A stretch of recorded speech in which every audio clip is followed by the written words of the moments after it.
Bonjour frères et sœurs et bon dimanche à vous. J'espère que vous avez passé un agréable week-end. Le thème que nous allons développer ce matin est intitulé la repentance.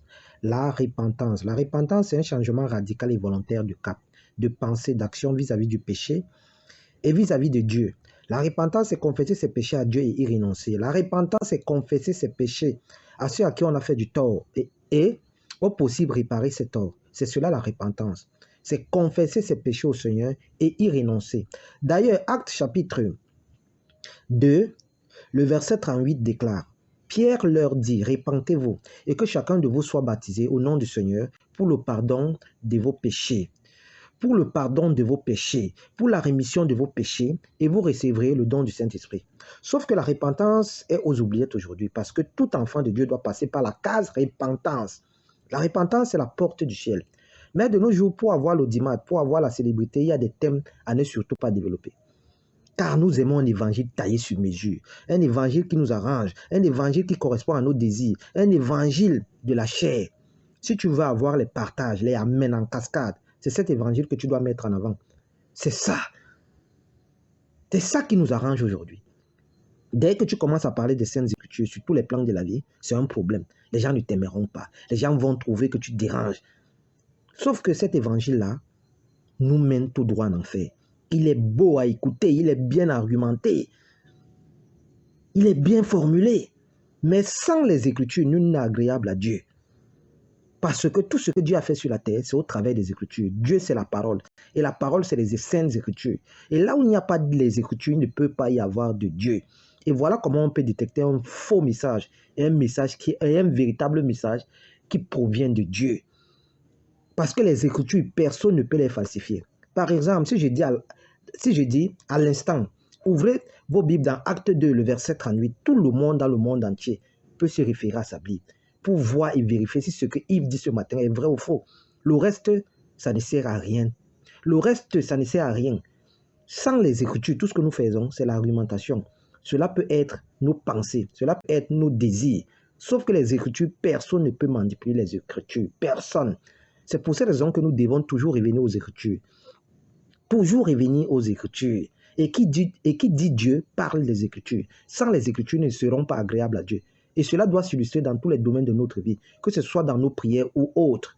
Pourquoi? Parce que Jean 15, le verset 7 déclare, si vous demeurez en moi et que mes paroles demeurent en vous, dit le Seigneur, si vous demeurez en moi et que mes paroles demeurent en vous, le Seigneur a dit mes paroles. Il n'a pas dit tes paroles. Il n'a pas dit tes paroles ou nos paroles. Il dit, si vous demeurez en moi et que mes paroles, rien que mes paroles, demandez ce que vous voudrez et cela vous sera accordé. Le Seigneur dit bien ses paroles et non les tiennes. Cela veut dire que lorsque tu pries, il faudrait que les paroles du Seigneur se retrouvent dans tes prières. C'est à ce moment-là qu'il va se reconnaître au travers de ta prière. C'est là qu'il va t'accorder ce que tu désires tant. Mais aujourd'hui, nous prions sans qu'on ne retrouve les paroles du Seigneur dans nos prières. C'est ça.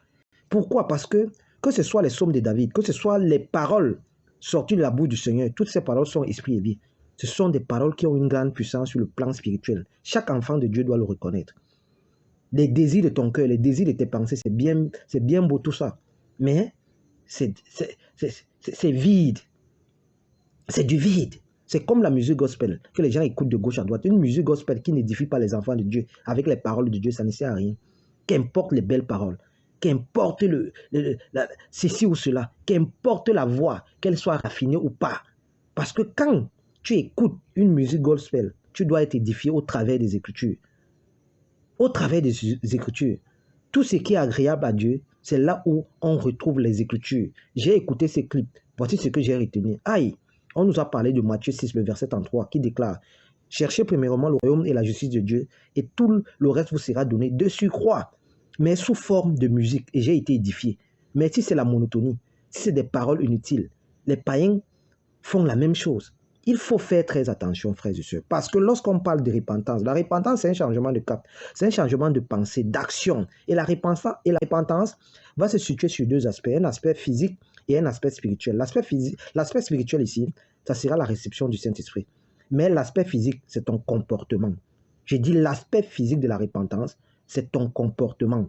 Je m'explique. Ça veut dire que lorsque tu ne connais pas encore le Seigneur, tu vis les temps d'ignorance. tu vis dans l'ignorance et le Seigneur le sait. Il sait que celui-ci ou celle-là vit dans l'ignorance. Mais lorsque tu connais déjà la parole de Dieu et qu'elle habite en toi, tu n'es plus dans l'ignorance. C'est pour ça que pendant les périodes d'ignorance, le Seigneur va regarder le cœur. Le Seigneur va regarder le cœur. Ça veut dire que quelqu'un peut être un voleur. Le Seigneur va regarder son cœur. Et le Seigneur verra qu'il a un bon cœur, mais qu'il vole juste parce qu'il a faim. Qu'il vole parce que ses conditions de vie sont défavorables. Le Seigneur va regarder le cœur de la personne à ce moment. Et le Seigneur saura que tu es un païen. Parce que lorsque le Seigneur regarde le cœur, c'est lorsque tu es païen. C'est au païen que le Seigneur regarde le cœur. Est-ce que malgré qu'il soit païen, parce qu'il ne me connaît pas, c'est pour ça qu'il fait ceci ou cela. Mais est-ce que son cœur, comment est son cœur? Est-ce qu'il fait ceci ou cela parce qu'il a faim? Ou bien parce qu'il a les conditions de vie défavorables? Ou bien le Seigneur va faire cela? C'est ce qui va se passer dans la vie de David. Ce n'est pas que David était le fils parfait parmi les fils de Ben Saïd, car David ne connaissait pas Dieu, mais c'est Dieu qui avait choisi David à cause de son cœur. Donc dans la maison de Ben Saïd, le Seigneur a regardé le cœur de tous les enfants de Ben Saïd. Et le Seigneur a vu que David avait un cœur qui plaisait au Seigneur, un cœur favorable. C'est pour cette raison que le Seigneur va choisir David. Le Seigneur a regardé le cœur de David parce que David ne le connaissait pas encore. Car lorsque tu connais déjà Dieu, dès que tu as subi la métanoïa, dès que tu as subi la repentance, il faut faire très attention. Il faut un changement de cap sur le plan physique et sur le plan spirituel. Ça veut dire que je condamne ceux qui vont dire des choses du genre, Yves, dans le passé, j'étais un bandit de grand chemin. Et on pouvait reconnaître que je suis un bandit de grand chemin parce que j'avais des bagues magiques autour de mes mains. J'avais des tatouages un peu partout. J'avais des rastas. On ne savait pas si j'étais un homme ou si j'étais une femme. J'avais les boucles d'oreilles. Un homme qui a des boucles d'oreilles. Mais je le faisais parce que j'étais dans le monde. Je ne connaissais pas encore Dieu. Mais dès que tu viens à Dieu, tu dois te dépouiller. Tu dois te débarrasser de tous ces artifices. C'est pour cette raison que 2 Corinthiens, c'est le verset 17 déclare, si quelqu'un est en Yoshua Mashiach, il est une nouvelle créature. Les choses passées sont passées. Voici toutes choses redeviennent nouvelles. On dit bien toutes choses deviennent nouvelles. Ça veut dire que c'est comme un enfant qui vient de naître. Pourquoi il est pur? Il est pur parce que l'intérieur et l'extérieur reflètent l'innocence. L'intérieur et l'extérieur d'un nouveau-né reflètent l'innocence, la pureté. C'est pour ça que tout enfant vient au monde nu. Il est nu, ça veut dire qu'il est pur. Et que ce soit à l'intérieur, que ce soit à l'extérieur. C'est le monde qui va le transformer avec le temps. Mais à sa naissance, il est pur. Il n'a aucun problème. Dès qu'on vient au Seigneur, soyons comme les nouveaux-nés, on doit se dépouiller de son passé. Il est inadmissible que tu viennes à Dieu et tu continues à porter les mêmes vêtements que tu portais avant. Tu continues à faire les mêmes sorties que tu faisais avant. Pour dire non, Dieu regarde au cœur. Dieu regarde le cœur quand tu es un païen, quand tu ne le connais pas. Mais quand tu viens déjà à Dieu, Dieu ne regarde plus seulement le cœur. Dieu te regarde dès lors comme une étoile. Car tu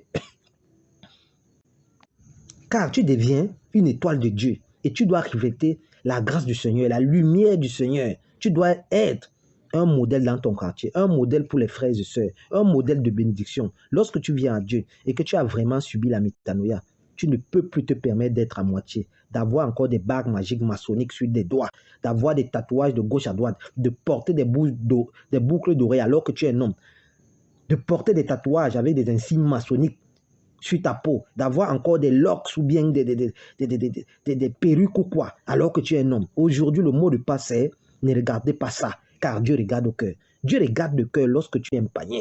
Lorsque tu viens à lui, l'intérieur et l'extérieur doivent être le reflet de la gloire du Seigneur.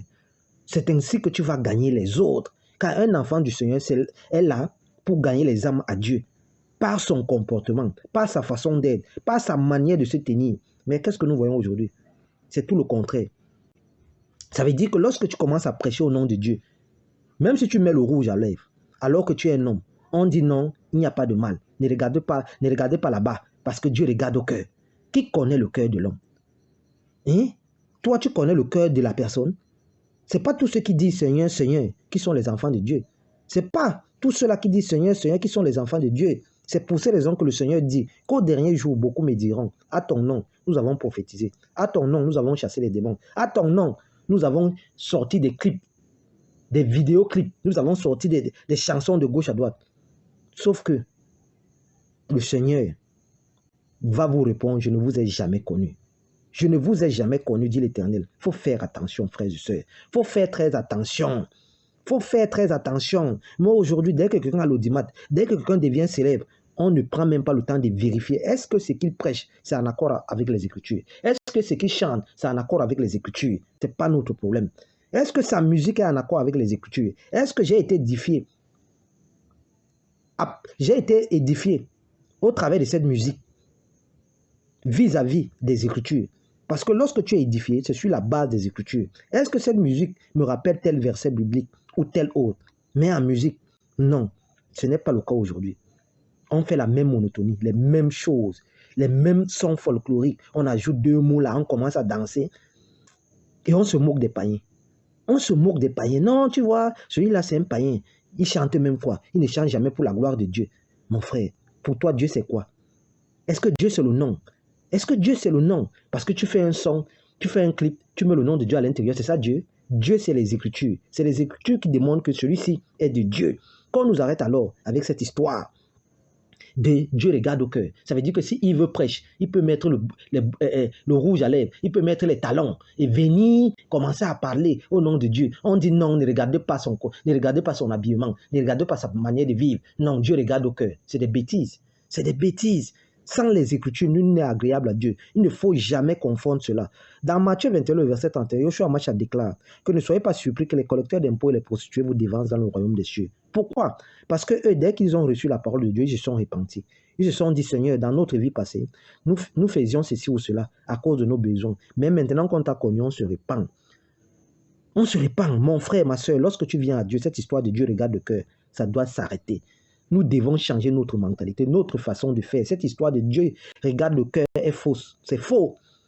Quand tu es en Dieu, il regarde tout. Sinon, c'est que tu n'es pas en Dieu. Dieu regarde au cœur lorsque tu es un païen. Lorsque tu viens à Dieu, ta vie doit être un modèle.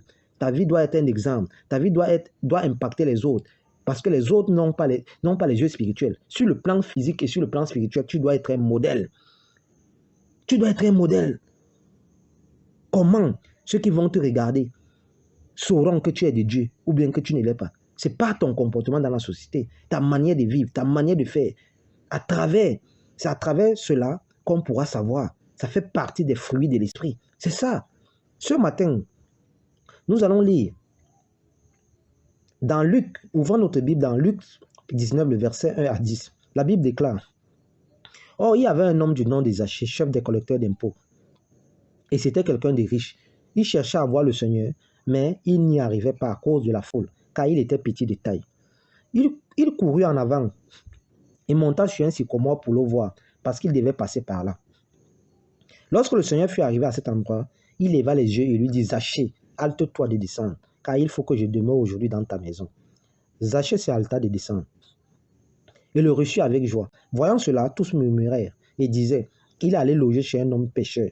Mais Zachée, se tenant devant le Seigneur, lui dit: Voici, Seigneur, je donne aux pauvres la moitié de mes biens.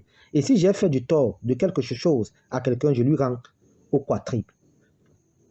Aussitôt le Seigneur déclara: Le salut est entré aujourd'hui dans cette maison, parce que celui-ci est aussi un fils d'Abraham. Voici une histoire incroyable avec plusieurs enseignements. Pour ceux qui veulent en tirer certaines leçons. D'abord, nous observons la foi et l'humilité de Zachée. Malgré sa richesse, malgré son opulence, Zachée n'était pas un disciple du Seigneur. Zachée a juste entendu parler du Seigneur. Et il s'est dit: je veux aussi aller voir, je veux aussi aller le regarder, je veux aussi voir qui c'est. Sauf que sur le plan physique, Zachée était reconnu comme un collecteur d'impôts. C'était le chef des collecteurs d'impôts. Et à cette époque, ils étaient traités de magouilleurs, ils étaient traités d'escrocs. Le Seigneur savait que sur le plan physique, Zachée était un pécheur. Mais le Seigneur, sachant que Zachée était un païen, le Seigneur n'a pas pu le juger sur le plan physique. Malgré ce que les gens disaient de gauche à droite sur lui, le Seigneur a jugé le cœur. Il a vu que ce monsieur-là était quelqu'un de bien. Sauf que le Seigneur va donc décider, grâce au cœur de Zachée, d'entrer chez lui. Mais arrivé chez lui, Zachée va se répandre. De quoi? De son passé. Parce que Zachée a reconnu que c'était son passé qui faisait problème. Lorsqu'il a vu la lumière entrer chez lui, lorsque le Seigneur est entré dans sa vie, Zachée a décidé de se répandre. Zachée n'est pas resté dans le passé. Il a voulu plutôt devenir une nouvelle créature. Ça veut dire que lorsque tu viens au Seigneur, laisse le passé mourir. Tant que le passé ne meurt pas, tu n'es pas encore en Dieu. Lorsque tu viens au Seigneur, lorsque tu as décidé de donner ta vie au Seigneur, laisse mourir le passé, mon frère, laisse mourir le passé, ma soeur. Si le passé continue à te hanter, continue à te suivre, tu n'es pas encore en Dieu. Et cela va se refléter même sur ton comportement, sur tes agissements, sur ta manière de vivre. Donc ceux qui passent le temps à dire que non, Dieu regarde le cœur, ça veut dire qu'ils ne comprennent rien. Dieu regarde le cœur quand tu es un païen, quand tu ne le connais pas encore, quand tu es dans les temps d'ignorance. Mais lorsque tu viens à Dieu, ta vie doit être un modèle sur le plan physique. Parce que ceux qui t'observent, ils ne voient pas ton cœur, mais c'est ton comportement qui va faire gagner des âmes à Dieu. C'est ce que Zaché a fait ici. Zaché va se répandre. Zaché va décider que la moitié de ses biens seront distribués aux pauvres. Et que s'il a eu à détourner quelques biens que ce soit, il va rendre au quadruple. Donc la repentance, c'est changer absolument de direction. C'est changer absolument de direction. C'est marcher dans le sens opposé à celui qu'on a suivi, à celui qu'on a connu dans le passé.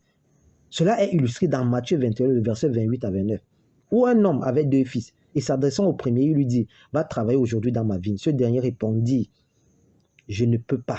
Ensuite, il se repentit et il alla. S'adressant à l'autre, il dit la même chose. Et ce fils répondit, je veux bien, Seigneur, mais il n'y alla pas. Lequel des deux a fait la volonté du Père? C'est une question que le Seigneur a posée à ses disciples. Et ces derniers de répondre, le premier, le Seigneur leur dit, je vous le dis en vérité, les publicains, ça veut dire que les collecteurs d'impôts, et les prostituées vous dévanceront dans le royaume de Dieu. C'est ce message qu'on avait à partager ce matin. Bon dimanche et bon début de semaine. Merci.